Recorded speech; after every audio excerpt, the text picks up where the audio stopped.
Shalom Bapak Ibu Saudara yang dikasihi oleh Tuhan, selamat datang dan selamat bergabung di Komsel Online bersama kami di GKRI Jemaat Hidup Ambon. Sebelumnya saya akan mengarahkan Bapak Ibu Saudara untuk mengikuti arahan Komsel Online dengan benar. Yang pertama, siapkan diri. Dalam hal ini mempersiapkan seluruh anggota keluarga Anda untuk mengikuti sebelum ibadah dimulai. Kemudian, pastikan Alkitab, buku catatan, dan pena sudah ada di tangan Anda. Yang kedua, siapkan hati. Dalam hal ini bergairah dan antusias untuk beribadah kepada Tuhan.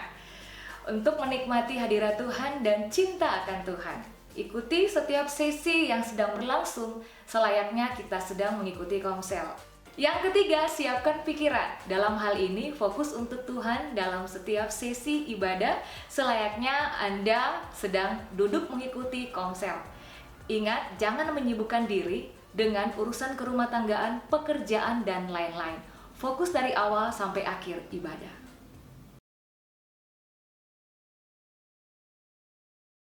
Shalom Bapak Ibu Saudara yang dikasihi oleh Tuhan. Shalom. Haleluya. Terlebih khusus kepada Bapak Ibu Saudara yang lagi sementara menyaksikan program live streaming di rumah. Saya percaya sampai hari ini kita dalam pengawasan dan perlindungan yang mati. Yang percaya katakan amin. Haleluya. Puji nama Tuhan, kita mau bersorak bagi Tuhan. Kita mau memuji nama Tuhan. Untuk itu mari sama-sama kita nyanyikan pujian ini kepada Tuhan. Lebih dari pemenang. Biarlah semua yang bernapas memuji-muji nama kita. Haleluya. Amin. Mari sama-sama kita nyanyikan pujian ini kepada Tuhan. Yang di rumah, nyanyikan pujian ini. Lebih dari pemenang. Lebih dari pemenang dalam segala perkara. Dia bisa dikalahkan oleh kuasa darahnya. Allah tidak kita siapa dapat melawan. Sama-sama katakan. Kita lebih dari pemenang. Dari awal sama-sama. Lebih dari pemenang.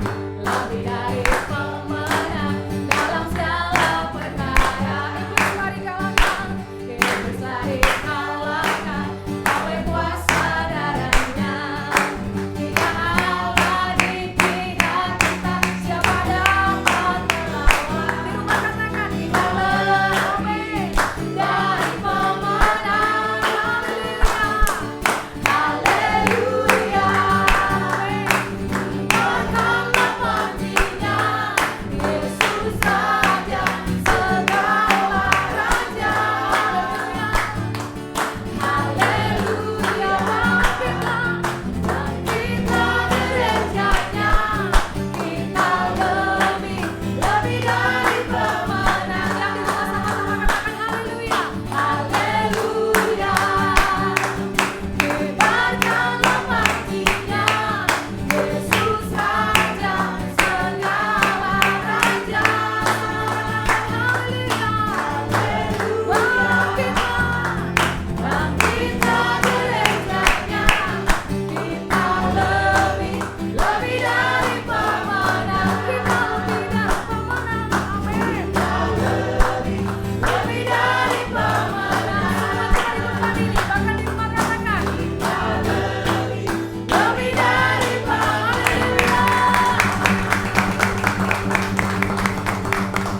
Puji Tuhan. Bapak Ibu sudah dikasih oleh Tuhan. Bagi semua kita yang ada di rumah, yang lagi sementara menyaksikan komsel online pada malam hari ini, kita mau menyembah Bapa. Kita mau berikan yang paling terbaik buat Tuhan Yesus. Semua kita yang ada di tempat ini, bahkan juga yang ada di rumah, semua kita masuk untuk menikmati kehadiran Tuhan yang luar biasa. Semua kita angkat tangan kita buat Tuhan Yesus. Yang lagi sementara menyaksikan program live streaming di rumah, kita mau menyembah Dia. Haleluya. Dia adalah Allah yang tidak bisa dibatasi oleh ruang dan waktu. Dia Raja seatas segala raja atas hidup kita. Dia Bapa kekal bagi kita. Haleluya. Kami bersyukur kepadamu. Kami memuji-Mu Tuhan. Bersyukur kepadamu. Rasakan hadirat-Mu Tuhan. Rasakan keajaiban-Mu Bapa. Kami rindu Engkau Tuhan. Rindu menikmati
Puji Tuhan, saudara-saudara kekasih Tuhan. Sebelum kita mendengarkan pengajaran firman Tuhan di malam hari ini, sebelumnya mari kita berdoa.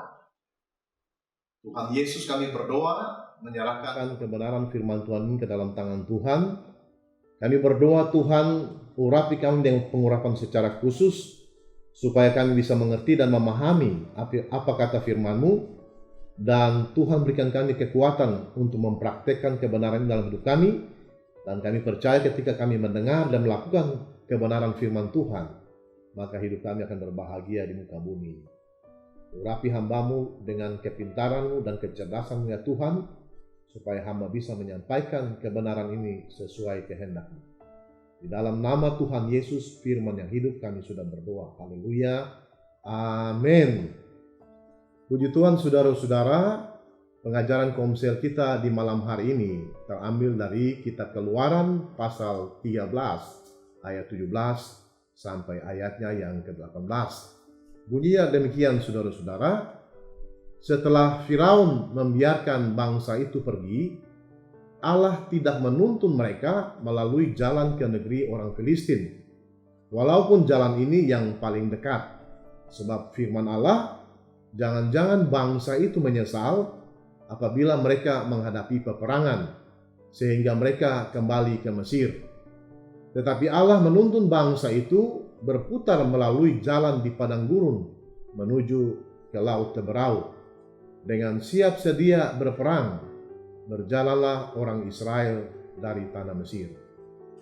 Saudara-saudara, pengajaran komsel kita di malam hari ini berjudul Perlindungan Tuhan.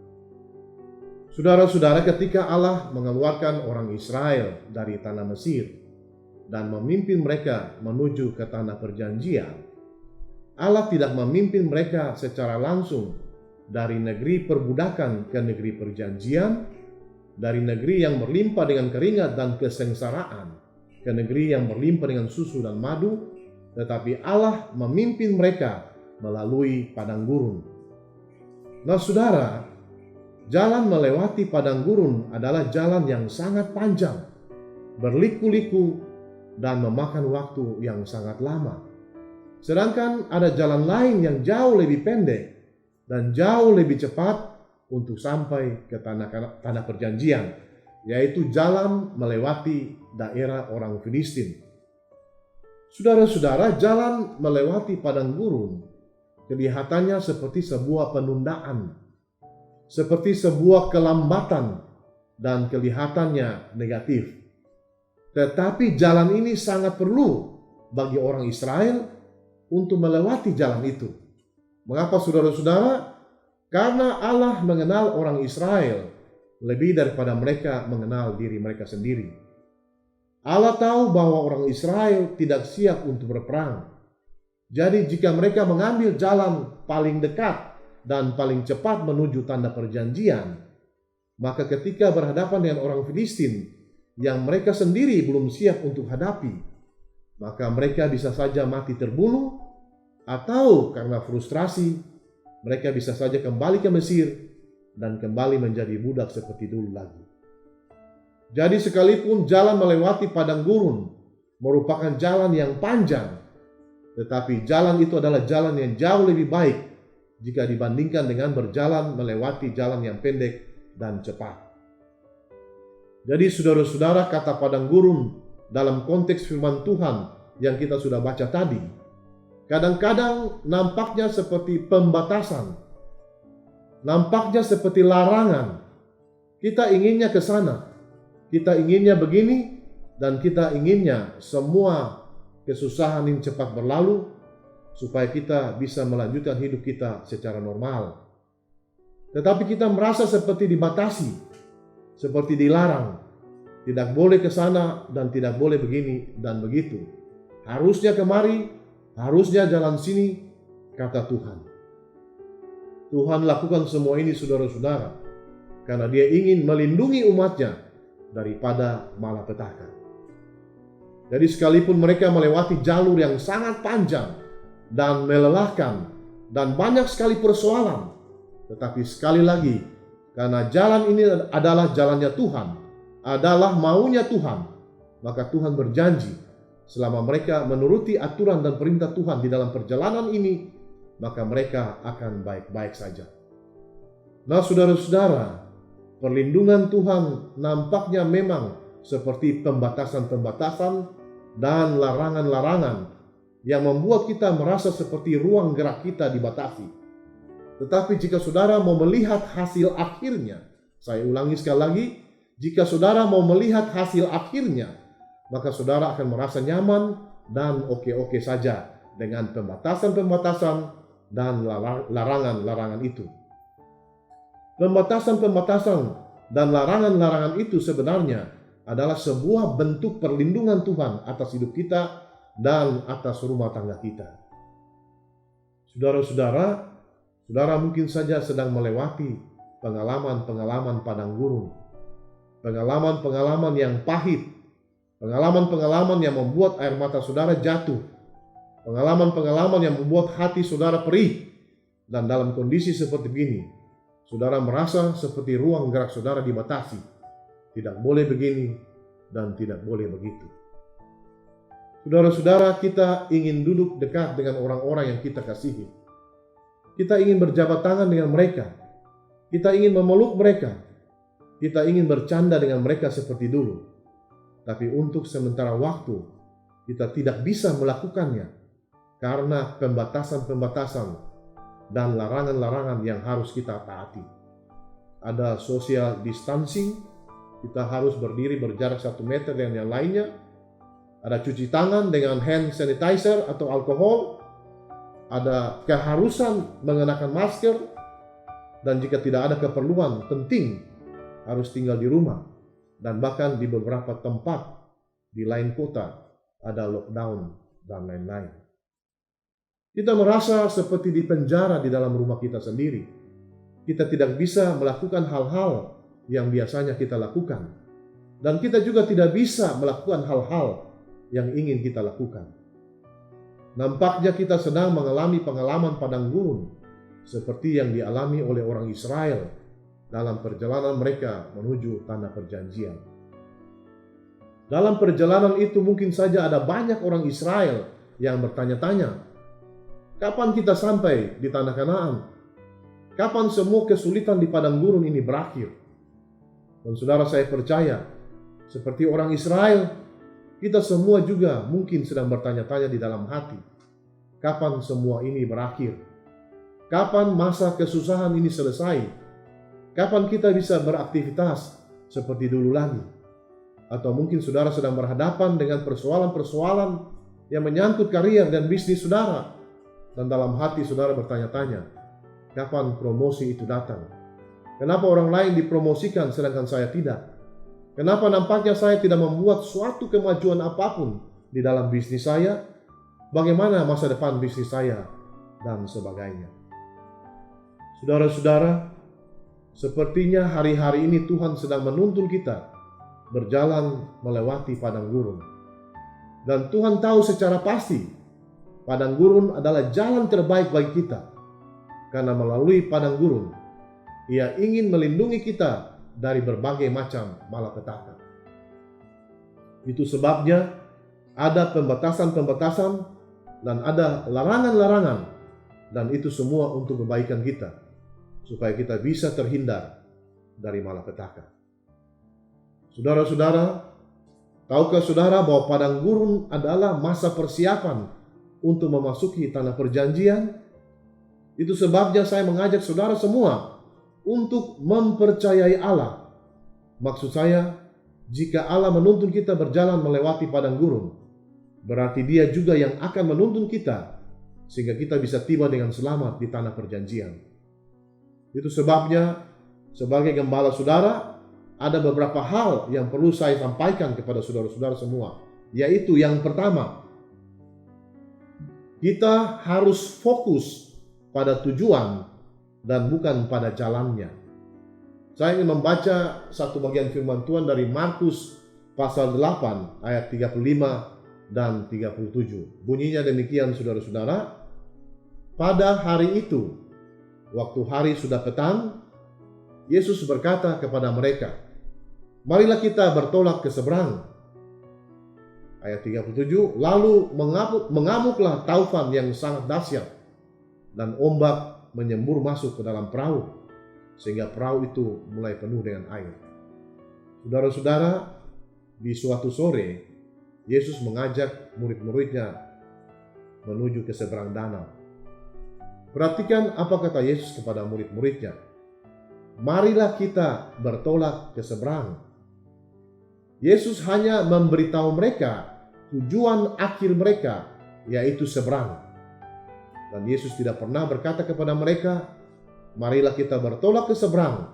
Tetapi ingat, di tengah lautan akan ada badai. Yesus tahu akan ada badai, tetapi dia tidak mau murid-muridnya fokus pada badai itu. Yesus tidak mau murid-muridnya fokus pada jalan menuju ke seberang yang ada badai dan yang berliku-liku. Tetapi Yesus ingin murid-muridnya fokus pada tujuan akhir mereka, yaitu tiba di seberang. Saudara-saudara, jika Yesus memberitahu mereka sebelumnya bahwa akan ada badai di tengah perjalanan, maka perjalanan mereka menuju ke seberang akan dipenuhi dengan stres, depresi, dan putus asa. Saudara-saudara, kita semua bagaikan murid-murid Yesus yang sedang berlayar menuju ke seberang. Berlayar menuju kebebasan, berlayar menuju kelepasan, berlayar menuju kebebasan, berlayar menuju sukacita, dan itu adalah tujuan akhir kita. Karena itu saudara-saudara, Yesus tidak mau saudara fokus pada apa yang sedang terjadi di tengah perjalanan kita menuju ke seberang. Yesus ingin saudara fokus pada tujuan akhir kita di seberang.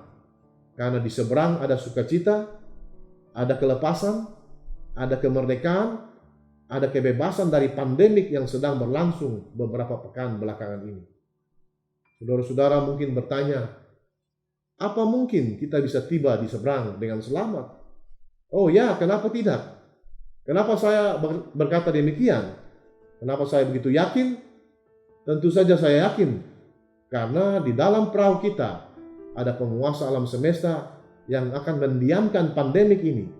Sehingga pandemik ini hanya bisa mengaum-ngaum saja, tetapi tidak bisa menerkam kita.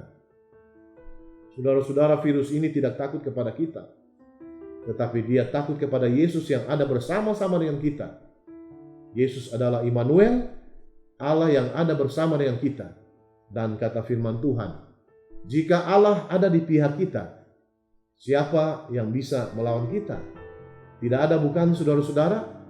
Lalu pertanyaan saya, mengapa Anda takut dan cemas hari-hari ini? Yang kedua saudara-saudara, dan yang terakhir, kita harus berjalan dengan iman dan bukan berjalan dengan penglihatan mata jasmani. Saudara-saudara, firman Tuhan di dalam 2 Korintus pasal 5 ayat 17 berkata demikian, sebab hidup kami ini adalah hidup karena percaya, bukan karena melihat. Nah saudara, Alkitab berbahasa Inggris terjemahan King James Version menulis ayat ini sebagai berikut.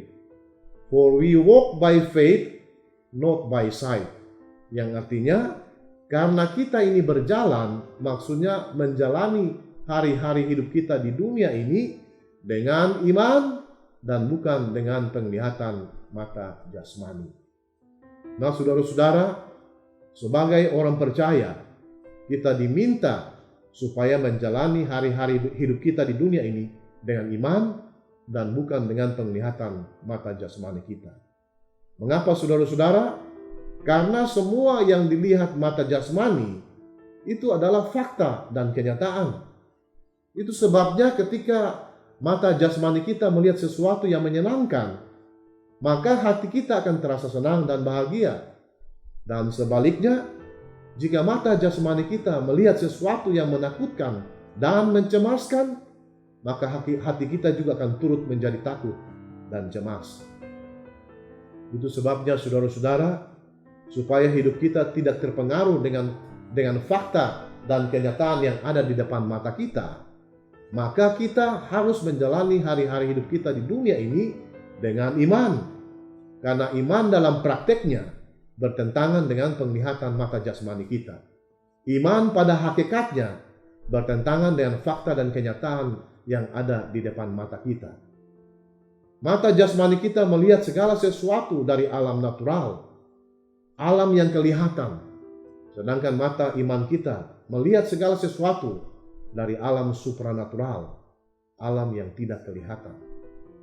Di alam natural, segala sesuatu kelihatan di depan mata, tetapi di alam supranatural, segala sesuatu nampaknya tidak kelihatan, tetapi kita mempercayainya sebagai sesuatu yang nyata dan real. Kita mempercayainya, kita mempercayai hal-hal yang tidak kelihatan sebagai yang kelihatan. Dan itulah iman. Saya ulangi sekali lagi, kita mempercayai hal-hal yang tidak kelihatan sebagai yang kelihatan, dan itulah iman. Saudara, mengapa kita harus menjalani hari-hari hidup kita di dunia ini dengan iman? Karena kata Alkitab, tanpa iman tidak mungkin orang berkenan kepada Allah. Sebab barang siapa berpaling kepada Allah, ia harus percaya bahwa Allah ada dan bahwa Allah memberi upah kepada setiap orang yang sungguh-sungguh mencari Dia. Ibrani 11 ayatnya yang ke-6. Artinya, Allah menghendaki supaya setiap kita hidup dengan iman dalam menjalani hari-hari hidup kita di dunia ini. Karena hanya dengan demikianlah hidup kita ini berkenan kepada Allah. Dan jika hidup kita ini berkenan kepada Allah, bukankah Dia akan menjaga dan memelihara kita seperti biji matanya sendiri? Nah, saudara-saudara, saya ingin memberikan contoh praktis bagaimana kita mempraktekkan hidup dengan iman. Di dalam Mazmur 121 ayat 1 dan 2 dikatakan demikian, "Aku melayangkan mataku ke gunung-gunung, dari manakah akan datang pertolonganku?" Ayat 2, "Pertolonganku ialah dari Tuhan yang menjadikan langit dan bumi." Saudara-saudara, pemazmur dengan mata jasmani melihat dirinya berada di suatu kondisi di mana di sekelilingnya ada begitu banyak persoalan-persoalan yang besar, bagaikan gunung-gunung yang menjulang tinggi dan mengurungnya di tengah-tengah, sehingga pemazmur tidak tahu harus kemana. Dan dengan perasaan putus asa, pemazmur bertanya, "Dari manakah akan datang pertolonganku? Siapa yang bisa mengeluarkan aku dari gunung-gunung yang mengurung saya ini?" Saudara-saudara, seperti itulah kira-kira jika kita menjalani hari-hari hidup kita dengan penglihatan mata jasmani. Kita melihat gunung terlalu tinggi dan sukar didaki, persoalan terlalu besar dan sulit diselesaikan. Kita seperti menemui jalan buntu, dan akhirnya suara manusiawi kita keluar, "Dari manakah akan datang pertolonganku? Siapa yang bisa menolong aku melewati gunung-gunung yang tinggi ini?" Tetapi saudara, syukur kepada Tuhan, pemazmur cepat-cepat menyadari bahwa gunung-gunung yang tinggi ini tidak bisa dilewati dengan cara-cara natural, dan dia mulai mengalihkan pandangan matanya dari pandangan mata jasmani dengan pandangan mata iman. Dan ketika pemazmur melihat gunung-gunung yang tinggi ini dengan mata iman, maka tiba-tiba bahasa yang keluar dari mulutnya jadi berubah. Coba saudara perhatikan, apa kata pemazmur setelah dia melihat gunung-gunung persoalan yang begitu tinggi dengan mata iman? Pemazmur berkata, "Pertolonganku ialah dari Tuhan yang menjadikan langit dan bumi." Itulah bahasa iman, karena pemazmur melihat masalah dan persoalan dengan mata iman dan bukan dengan mata jasmaninya. Saudara-saudara, tadi sewaktu pemazmur melihat gunung-gunung persoalan yang ada di depannya dengan pandangan mata jasmani, maka hanyalah persungutan yang keluar dari mulutnya. "Dari manakah akan datang pertolonganku? Siapa yang bisa mengeluarkan aku dari kurungan gunung-gunung ini?" Tetapi ketika pemazmur melihat gunung-gunung persoalan yang ada di depannya dengan pandangan mata iman, maka suasana jadi berubah. Memang pemazmur masih melihat gunung-gunung yang tinggi itu, tapi sekarang mata imannya juga melihat Tuhan, pencipta alam semesta, sedang berdiri lebih tinggi dari gunung-gunung itu. Dan itulah sebabnya bahasa yang keluar dari mulutnya juga berubah. Sekarang pemazmur dengan iman berkata, pertolonganku ialah dari Tuhan yang menjadikan langit dan bumi. Saudara-saudara, orang yang berjalan dengan mengandalkan pandangan mata jasmani mereka hanya akan melihat gunung, gunung, gunung, dan gunung. Yang mereka lihat hanyalah persoalan, dan persoalan. Tetapi orang-orang yang berjalan dengan iman, sudah tentu mereka tetap melihat gunung. Sudah tentu mereka masih melihat persoalan.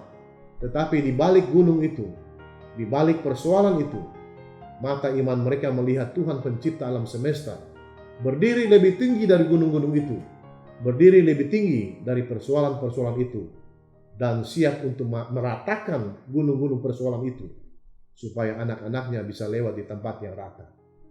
Seperti itulah iman bekerja, saudara-saudara. Kita melihat persoalan, tetapi kita juga melihat solusinya. Amin, saudara-saudara. Saudara, pertanyaan saya buat saudara-saudara semua. Masalah dan persoalan yang muncul hari-hari ini, yang disebabkan oleh pandemik ini, saudara melihatnya dengan mata yang mana? Dengan mata jasmani atau dengan mata iman? Dengarkan saya baik-baik, saudara. Jika saudara melihatnya dengan pandangan mata jasmani, maka saya punya kabar buruk buat saudara. Apa kabar buruknya? Kabar buruknya adalah hari-hari hidup saudara akan dipenuhi dengan ketakutan, kecemasan, stres, depresi, kehilangan semangat, dan kesepian. Semua ini akan menyebabkan daya tahan tubuh saudara menurun sangat drastis. Dan dengan kondisi tubuh seperti begini, saudara mudah diserang oleh sakit penyakit, maksud saya penyakit apa saja. Tetapi sebaliknya, jika saudara melihat masalah dan persoalan yang terjadi belakangan ini dengan mata iman, maka saya punya kabar baik buat saudara. Apa kabar baiknya? Kabar baiknya adalah hari-hari hidup saudara akan dipenuhi dengan ketenangan, kedamaian, sukacita, dan kegembiraan.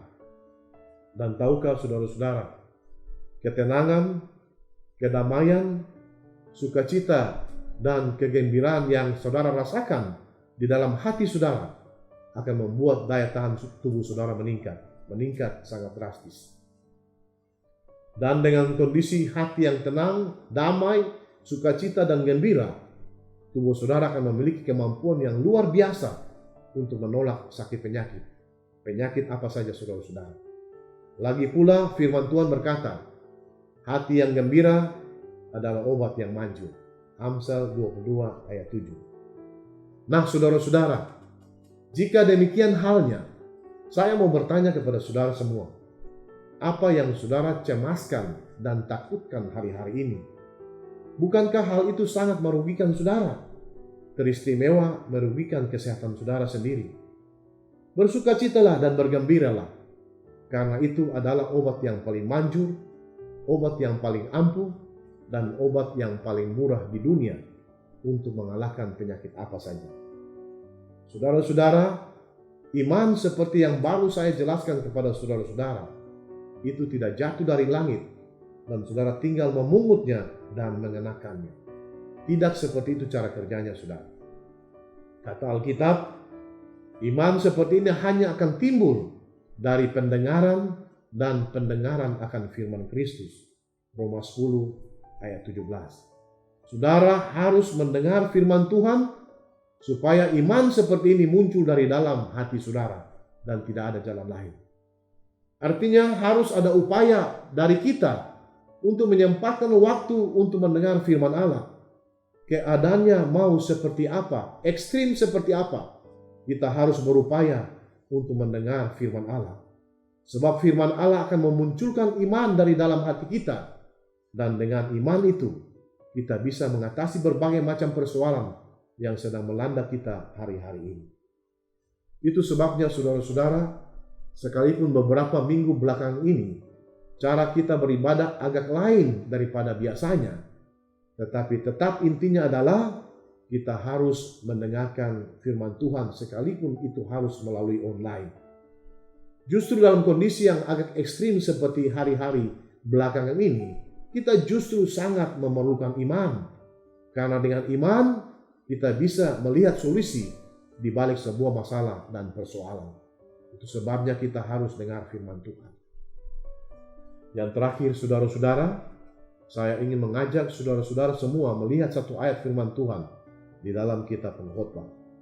Pengkhotbah 3 ayat 1. Untuk segala sesuatu ada masanya. Untuk apapun di bawah langit ada waktunya. Saudara, firman Tuhan ini mengajak kita untuk melihat dan memikirkan segala sesuatu di bawah kolong langit ini yang terjadi di dunia ini dari kacamata iman, dari perspektif Allah. Pengkhotbah mengajak kita semua untuk melihat setiap persoalan. Persoalan apa saja dengan mata iman. Seperti kata pengkhotbah di ayatnya yang keempat. Ada waktu untuk menangis, ada waktu untuk tertawa, ada waktu untuk meratap, ada waktu untuk menari. Saudara-saudara, jika hari-hari ini kita semua sedang menangis dan meratap karena situasi sulit yang disebabkan oleh pandemik ini, maka pengkhotbah mengajak kita untuk melihat semua ini dengan kacamata iman. Artinya sebentar lagi tangisan dan ratapan kita akan memasuki masa expired, akan selesai, akan berakhir, dan sebagai gantinya adalah akan tiba masa tertawa dan masa menari bersukacita. Itulah mata iman di dalam Kristus Yesus Tuhan. Jadi jika saudara menjalani hari-hari hidup saudara di muka bumi ini dengan iman, maka sudah tentu badai tetap saja ada masalah, tetap saja ada persoalan. Tetapi karena Immanuel itu ada bersama-sama dengan kita, maka kita semua akan baik-baik saja. Seperti kata orang Australia, everything is going to be just fine with you. Semua akan baik-baik saja dengan saudara.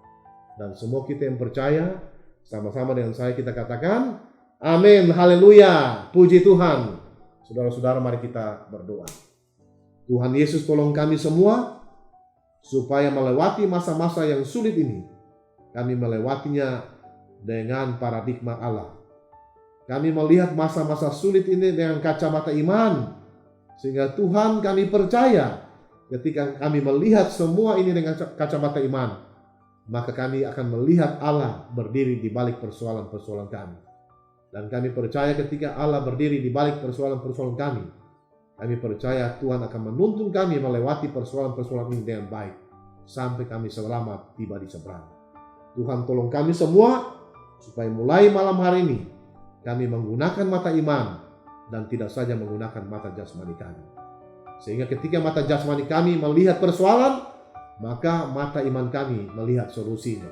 Di dalam nama Tuhan Yesus kami sudah berdoa, dan semua kita yang percaya sama-sama kita katakan, amin, haleluya, puji Tuhan. Tuhan berkati saudara-saudara semua. Amin.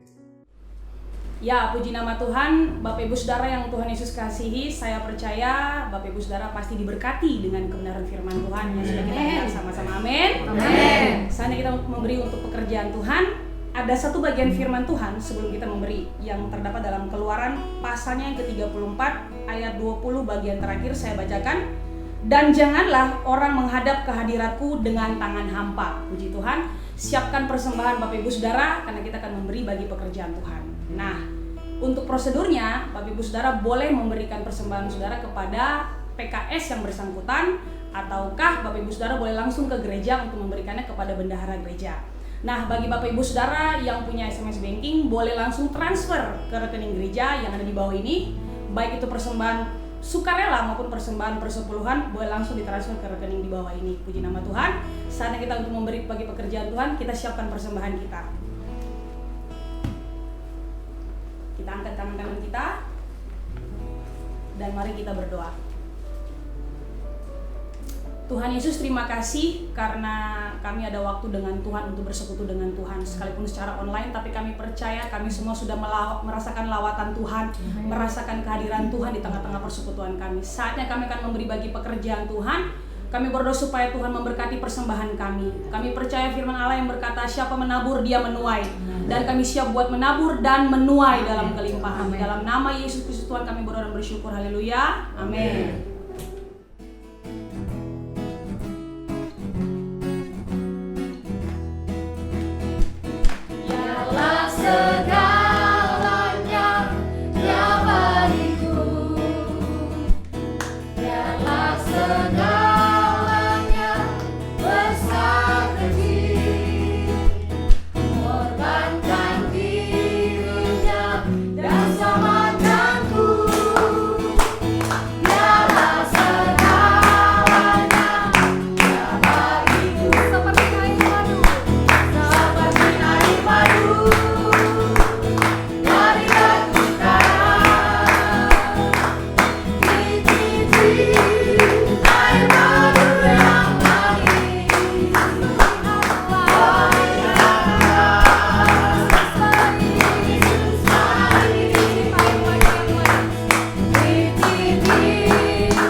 Bapak Ibu Saudara-saudara kekasih Tuhan, menyangkut ibadah Jumat Agung besok, ada beberapa pengumuman yang perlu saya sampaikan kepada saudara-saudara.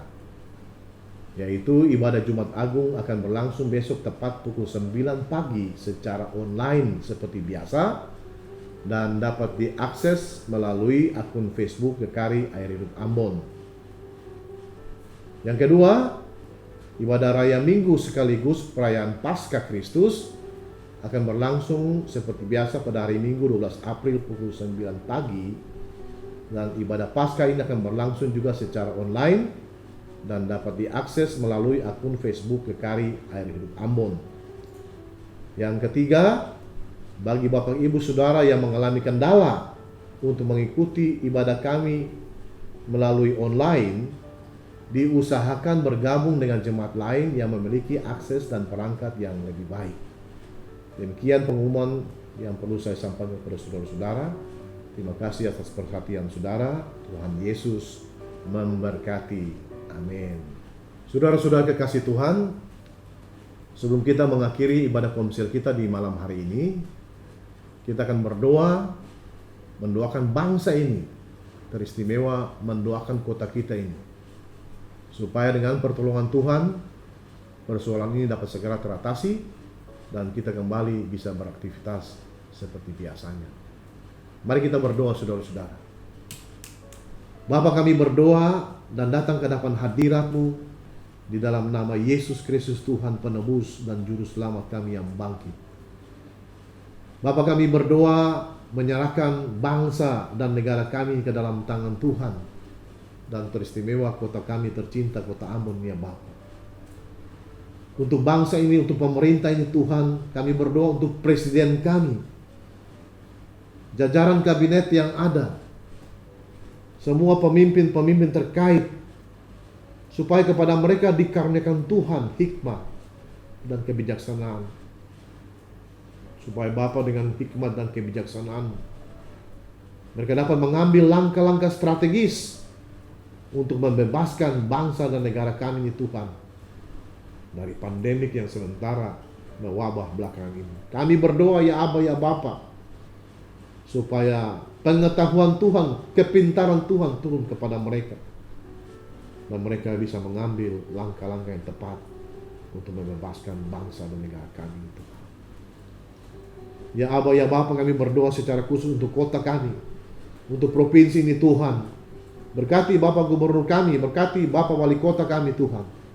Kami minta hal yang sama kepada mereka, dikaruniakan Tuhan hikmat dan kebijaksanaan untuk mengambil langkah-langkah yang tepat Tuhan, untuk membebaskan warga kota ini dari pandemik yang menyerang kami belakangan ini. Kami berdoa ya Aba ya Bapa, sebagai orang percaya, kami percaya ada kuasa-kuasa kegelapan di udara yang menunggangi virus ini dan ingin menciptakan ketakutan dan kecemasan di kota ini dan provinsi ini. Sebab kami berdoa bersatu Di dalam kuasa nama Tuhan Yesus kami berperang melawan kekuatan roh jahat di udara. Setan, iblis, dan roh-roh jahat yang mau menunggangi virus ini ingin menimbulkan ketakutan yang luar biasa dan teror di kota ini dan provinsi ini. Kami hancurkan itu di dalam kuasa nama Tuhan Yesus Kristus. Kami berdoa Tuhan Yesus supaya kedamaian daripada Tuhan turun ke atas kota ini, ketentraman dari Tuhan, kebebasan, kelepaskan, kemerdekaan atas kota ini ya Tuhan. Kami rindu Tuhan untuk melihat Tuhan membebaskan kami semua. Sehingga masyarakat di provinsi ini, teristimewa kota kami Tuhan, bisa kembali beraktivitas seperti biasanya. Kami rindu Tuhan beribadah bersama-sama di dalam rumah Tuhan. Bersama-sama memuji dan membesarkan nama-Mu. Dan kerinduan kami sampaikan kepadamu ya Aba ya Bapa. Supaya Bapa memberikan damai sejahtera atas kota ini. Supaya kami bisa melaksanakan tanggung jawab kami sebagai orang percaya kepadamu. Terima kasih ya Aba Bapa. Kami berdoa Tuhan Yesus. Supaya Tuhan Yesus tolong kami semua. Bahkan dalam situasi yang sangat menakutkan, situasi yang sangat mencemaskan ini Tuhan, damai sejahtera-Mu hadir di tengah-tengah kami. Supaya dalam kondisi yang sulit ini Tuhan, kami tetap melihatnya dari kacamata iman kami. Sehingga dalam keadaan sulit pun sekalipun kami bisa bersuka cita. Segala pujian, hormat, kemuliaan kami berikan, kami kembalikan hanya kepada Engkau saja Bapa yang layak menerimanya. Untuk semua jemaat Tuhan yang ada di rumah masing-masing ya Tuhan, hamba berdoa untuk mereka Tuhan. Supaya Tuhan dalam kondisi yang sulit seperti ini pun kami percaya berkat Tuhan juga melimpah bagi mereka. Kami tahu Tuhan punya jalan-jalan tertentu. Tuhan punya jalan-jalan khusus untuk memberkati mereka dengan cara Tuhan sendiri. Sehingga mereka tidak pernah kekurangan dalam masa sulit ini, bahkan berkelebihan, dan bisa membagikan kelebihan mereka kepada saudara-saudara yang membutuhkan. Terpujilah nama-Mu ya Aba ya Bapa, dan kekal sampai kekal, dari selama-lamanya sampai selama-lamanya. Akhir daripada semuanya ya Tuhan, sebelum kami pulang, kami berdoa mohon berkat daripada Bapa di surga. Kasih karunia dan damai sejahtera dari Allah Bapa dalam Yesus Kristus Tuhan menguasai hati, pikiran, tubuh, roh, dan jiwa. Sehingga apa saja yang datang menimpamu, persoalan apapun bentuknya, seberapa besar pun persoalan itu, kami tidak takut, cemas, khawatir, gelisah. Sebaliknya hati dan pikiran kami selalu penuh dengan damai dan sejahtera Tuhan. Bapa berkati tubuh, roh, dan jiwa kami ya Tuhan, supaya kami baik-baik saja. Kami sehat-sehat saja ya Tuhan. Bahkan umur panjang dikaruniakan kepada kami. Dan dalam umur yang panjang itu kami menikmati hidup ini ya Tuhan. Akhirnya secara finansial Bapa berkati kami dari keempat penjuru mata angin. Sehingga dalam situasi yang sulit sekalipun kami tetap hidup berkelimpahan untuk menjadi berkat bagi banyak orang. Di dalam nama Tuhan Yesus Kristus kami sudah berdoa dan mengucap syukur. Haleluya. Amin. Ibadah selesai. Tuhan memberkati saudara-saudara semua. Haleluya.